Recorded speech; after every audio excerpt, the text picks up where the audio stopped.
श्री कृष्ण गोविंद हरि मुरारी हे नाथ नारायण वासुदेवा।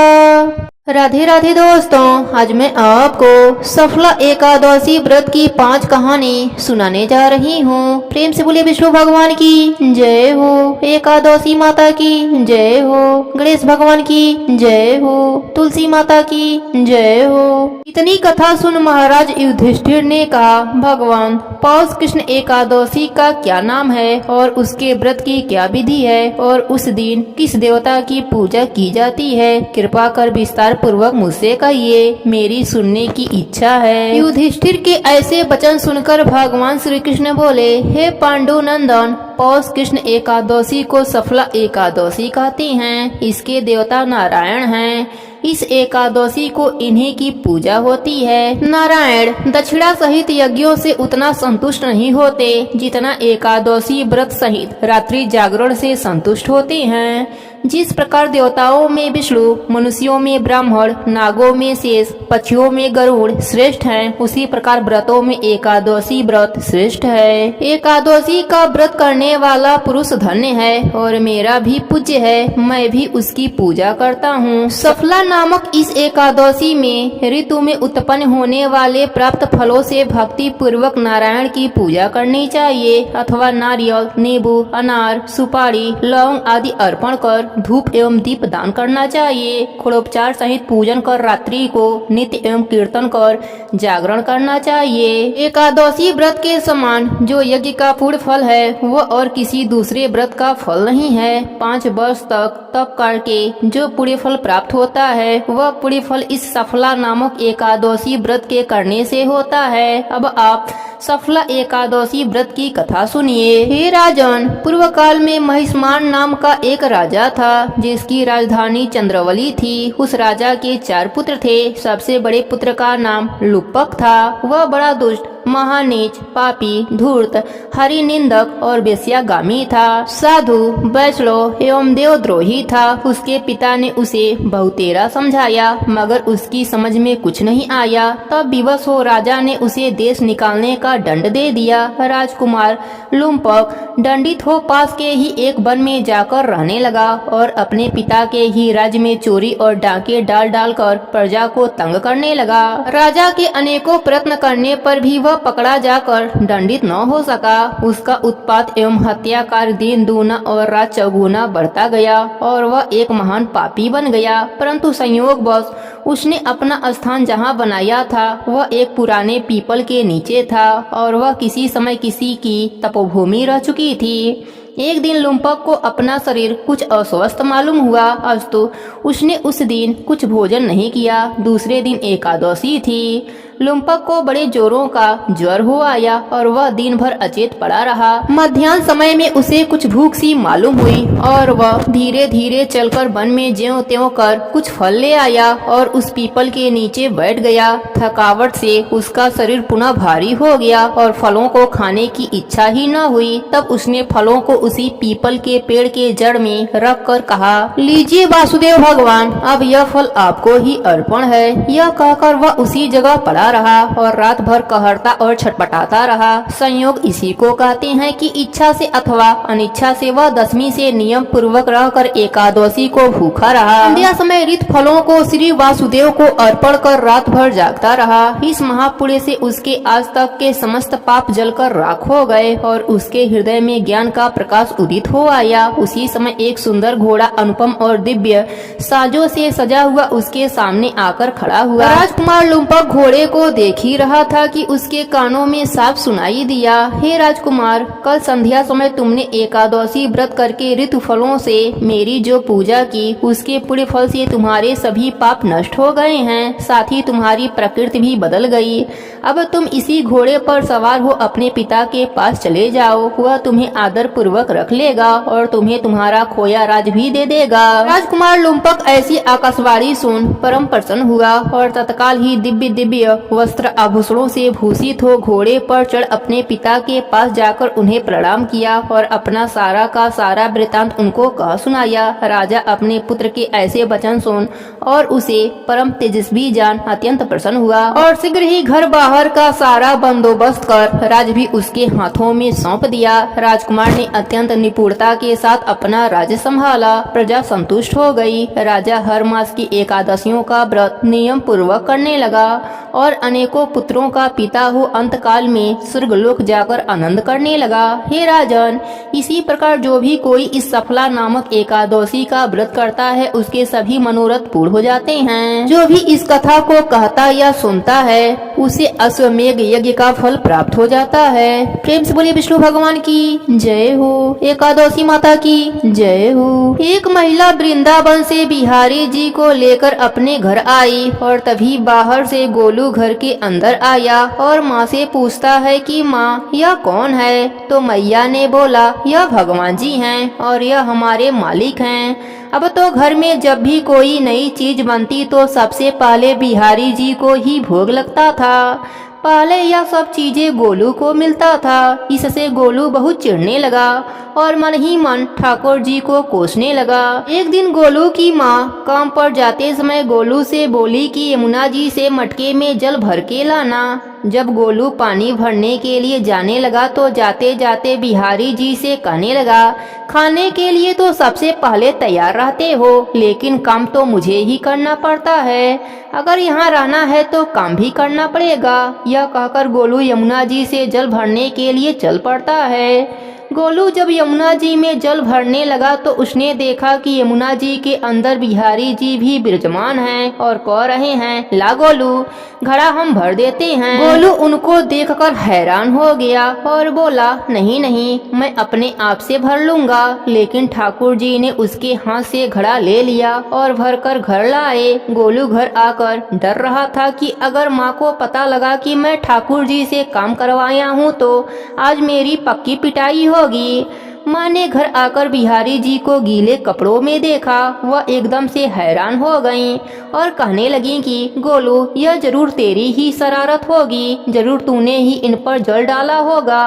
गोलू ने अपने माँ को समझाने का बहुत प्रयास किया लेकिन माँ ने उसे डांट लगाकर चुप करा दिया और ठाकुर जी के भीगे हुए वस्त्रों को बदलने लगी।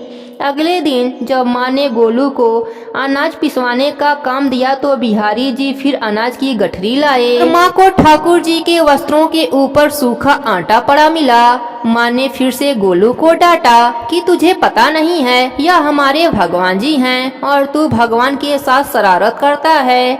आज तूने फिर से इनके ऊपर आटा फेंका है। तो गोलू शपथ लेकर कहने लगा, नहीं माँ मैंने कोई शरारत नहीं करी है, यह तो मेरे हाथ से गेहूं का गठरी लेकर खुद ही पिसवा कर लाए हैं। गोलू की माँ आज फिर से बहुत गुस्सा हुई। अगले दिन फिर माँ बोली, बेटा गोलू तुम्हारे बाबा बाहर गांव से वापस लौटेंगे, बस आज का ही काम है, तुम जंगल से थोड़ी सी लकड़ियाँ लाना। गोलू फिर डर गया कहीं ठाकुर जी फिर से मेरे पीछे न आ जाएं। गोलू ने माँ को बोला कि मैं चला जाऊंगा लेकिन बिहारी जी को समझा दो वह मेरे पीछे न आए। उसकी माँ हंसकर बोली, हाँ हाँ समझा दूंगी, तुम जाओ तो सही। गोलू जल्दी जल्दी लकड़ियाँ लेने के लिए जंगल में चला गया और माँ काम पर चली गई। लेकिन उस दिन माँ काम से जल्दी वापस आ गई और देखा बिहारी जी अपने चौकी पर विराजमान नहीं हैं। वह तो एकदम से घबरा गईं कि कहीं गोलू की शरारत तो नहीं। वह भागी भागी जंगल की तरफ गईं। तभी उन्होंने देखा कि गोलू के साथ एक इंसान लकड़ियों को लेकर आ रहा है। गोलू की माँ यह देखकर हैरान हो गई, यह तो बिहारी जी हैं। यह क्या हमारे भगवान हमारा काम कर रहे हैं। इसका अर्थ गोलू ठीक ही कह रहा था। वह जल्दी जल्दी भागकर ठाकुर जी के पास गईं और लकड़ियां उनके हाथ से लेकर बोली, हे बिहारी जी यह आप क्या कर रहे हैं, मुझ गरीब का काम आप क्यों कर रहे हैं। ठाकुर जी मुस्कुराते हुए बोले, हमें तो तेरे बेटे पर बहुत प्यार आता है, सब लोग हमें भगवान समझते हैं लेकिन एक तेरा बेटा था जो हमें अपना मानता था। अपना मानकर वह हमें डांटता भी था, हमारे साथ गुस्सा भी करता था, और जो हमें एक बार अपना मान लेता है तो हम उसे मान के लिए उसका ही हो जाते हैं। प्रेम से बोलिए राई दामोदर की जय हो, ठाकुर जी की जय हो। अब सुनती हैं 11 माता की कृपा की कहानी। प्रेम से बोलिए 11 माता की जय हो। बहुत पुरानी बात है। एक नगर में एक सेठ रहता था। वह अपने शादी के बाद नए वस्त्र पहनकर अपने पत्नी को लाने पहली बार ससुराल जा रहा था। रास्ते में उसने एक गाय को तालाब की ओर जाते देखा। वह गाय पानी पीने के लिए तालाब में उतर तो गई, लेकिन कीचड़ होने के वजह से वह तालाब से बाहर नहीं निकल पा रही थी। गाय ने उस आदमी को वहां से गुजरते देखा तो उसने आदमी से मदद के लिए कहा, लेकिन सेठ ने कहा कि मैं नया वस्त्र पहना हूँ और मैं अपने ससुराल जा रहा हूँ। अगर मैं तुम्हारी मदद करूँगा तो मेरे कपड़े गंदे हो जाएंगे। गाय माता उदास हो गई और वह कीचड़ में धंसती जा रही थी। गाय उस सेठ को श्राप दे दिया कि अब से 8 पहर बाद तू गधा बन जाएगा। अब वह सेठ डर गया और गाय से अपने भूल के लिए क्षमा मांगने लगा, लेकिन तब तक गाय पूरी तरह पानी में डूब चुकी थी। वह सेठ पछताता हुआ उदास मन से अपने ससुराल पहुंचा। जाते ही उसने अपने पत्नी को ले जाने की रट लगा दी। सभी ने उसे बहुत आग्रह किया कि अभी तो तुम आए हो, कम से कम एक रात यहाँ रुक जाओ, लेकिन वह रुकने के लिए तैयार न हुआ। तब उसकी पत्नी ने कहा कि जब सभी लोग इतना कह रहे हैं तो आप एक दिन के लिए क्यों नहीं रुक जाते। तब उसने अपने पत्नी को गाय के श्राप वाली बात बताई। उसकी पत्नी उसी वक्त अपने मायके से विदाई लेकर पति के साथ चल पड़ी। 8 पहर बाद वह आदमी गधा बन गया और पूरा दिन घर में पड़ा रहता। कुछ दिनों के बाद घर में खाने पीने के लाले पड़ गए। तब उसने अपने पत्नी से कहा कि मुझे लेकर बाहर मजदूरी करो। तब उसकी पत्नी उसे लेकर बाहर गई और नगर के राजा के वहाँ मजदूरी का काम करने लगी। उसे वहाँ बोझ उठाते देख लोगों ने कहा कि तुम्हारे पास तो गधा है, फिर तुम बोझ क्यों उठा रही हो। परंतु उसने कोई भी उत्तर न दिया और अपना काम करती रही। दूर से यह सब राजा भी देख रहा था। उसने भी उसे यही कहा कि तुम्हारे पास तो गधा है, फिर तुम यह बोझ क्यों उठा रही हो। तब उसने राजा से कहा कि यह गधा नहीं है, यह मेरे पति हैं। उसने गाय के श्राप वाली पूरी बात राजा को बताई। राजा अपने नगर में विद्वानों और पंडितों को बुलाकर इसका उपाय पूछा। तब एक विद्वान ने बताया कि जिस किसी ने 101 11 का व्रत किया हो वह अपने पुण्य का फल इसे दे दे तो यह अपने असली रूप में आ सकता है। यहाँ हम आपको 11 का अर्थ स्पष्ट कर देते हैं। 11 एकादशी व्रत रखने पर 1 11 पूरा होता है और 22 एकादशी का व्रत रखने पर 2 11 पूरा होता है। ऐसे ही जिसने 101 बार 11 एकादशी के व्रत किए हों उनके पुण्य के फल से वह आदमी अपने असली रूप में आ जाएगा। राजा ने अपने पूरे नगर में घोषणा करा दी, लेकिन किसी ने भी पूरे 101 11 न किए थे। कई दिन बाद उन्हें एक बुढ़िया मिली जिसने 101 11 पूरा कर लिया था। राजा ने उस बुढ़िया को उसका फल देने को कहा, लेकिन वह बुढ़िया 111 एकादशी का फल देने को तैयार हुई, क्योंकि 1 11 का फल वह खुद अपने लिए रखना चाहती थी, जिससे कि उसे मोक्ष की प्राप्ति हो और वैकुंठ धाम में वास मिले। इतना कहकर उसने अपने 111 एकादशी का फल उस सेठ को दे दिया। तब वह गधा से मनुष्य रूप में आ गया, लेकिन 1 11 कम होने के वजह से गधे की पूंछ उसके शरीर से नहीं गई। 11 व्रत की यह महिमा देखकर वह पति पत्नी 11 व्रत करने का संकल्प किया। दोनों पति पत्नी मिलकर 11 का व्रत करने लगे। 1 11 पूरा होते ही सेठ की पूंछ गायब हो गई और 11 माता की कृपा से उनका घर अन्य धन से भर गया। हे 11 माता, जैसी कृपा आपने सेठ सेठानी पर करी वैसी ही कृपा आप अपने सभी भक्तों पर करना। कहानी अधूरी हो तो पूरी करना, पूरी हो तो मान रखना, सबके व्रत को पूर्ण करना। प्रेम से बोलिए 11 माता की जय हो। प्रेम से बोलिए तुलसी माता की जय हो। विष्णु भगवान की जय हो। भगवती तुलसी मूल प्रकृति की प्रधान अंश हैं। प्रारंभ में वे गोलोक में तुलसी नाम की गोपी थी। भगवान के चरणों में उनका अतिशय प्रेम था। रास लीला में उनकी श्री कृष्ण के प्रति अनुरक्ति देखकर राधा जी ने कुपित होकर उन्हें मानव योनि में जन्म लेने का श्राप दे दिया। इससे वे भारतवर्ष में राजा धर्मध्वज की पुत्री हुई। गोलोक में सुदामा नाम का एक गोप था। भगवान श्री कृष्ण का मुख्य पार्षद था। उसे भी किसी कारण से क्रोधित होकर राधा जी ने दानव योनि में जन्म लेने का श्राप दे दिया। उनके श्राप से अगले जन्म में वह सुदामा शंखचूड़ दानव बना। ब्रह्मा जी के प्रेरणा से भगवती तुलसी का शंखचूड़ दानव से गंधर्व विवाह संपन्न हुआ। ब्रह्मा जी का वरदान प्राप्त कर उस दानव राज ने अपने पराक्रम द्वारा देवताओं को स्वर्गलोक से निष्कासित कर उस पर अपना अधिकार जमा लिया। देवगण एकत्र होकर भगवान विष्णु के शरण में गए। भगवान विष्णु जी ने देवताओं को शंखचूड़ के जन्म एवं वरदान आदि की सब कथा सुनाई तथा उसकी मृत्यु का उपाय बताते हुए उसे मारने के लिए भगवान शंकर को एक त्रिशूल प्रदान किया तथा यह भी बताया कि तुलसी का सतीत्व नष्ट होने पर ही उसकी मृत्यु संभव हो सकेगी। इसका भी आश्वासन भगवान विष्णु ने देवताओं को दिया। अपने कहे अनुसार भगवान श्री विष्णु ने छल पूर्वक तुलसी का सतीत्व नष्ट कर दिया।